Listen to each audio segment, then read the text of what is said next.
జరిగింది. రేపు మనం చివరి పాసురం చెప్పుకొని కళ్యాణం కూడా నిర్వహిస్తాం. అందరూ కూడాను కళ్యాణానికి రావాలి.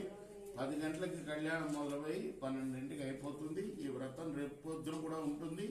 రేపు పొద్దున వ్రతం అయిన తర్వాత పెందరాడి ఇంట్లో పనులన్నీ చేసుకొని 10 గంటలకల్లా వచ్చేయండి. ఇప్పుడు మనం కులశేఖర ఆళ్వారు రచించిన ముకుందమాల స్తోత్రంలో కూడా ఒక శ్లోకం పారాయణం చేసుకుందాం. వ్యామోహ ప్రశమౌషధం 24వ పాసు 24వ శ్లోకం.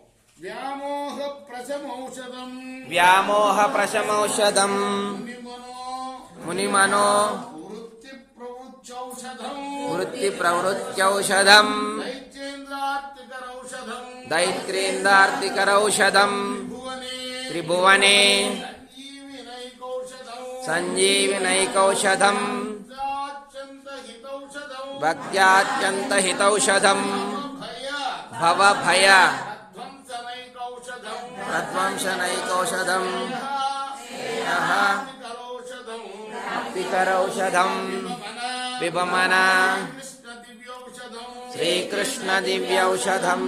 వ్యామోహాన్ని శమింపజేసే ఔషధం, అలానే మనోవృత్తుల్ని నశింపజేసి స్థిమితత్వాన్ని కలిగించే ఔషధము, రాక్షసులనే ఘోరమైన వ్యాధుల్ని తెగడార్చే ఔషధము, అలానే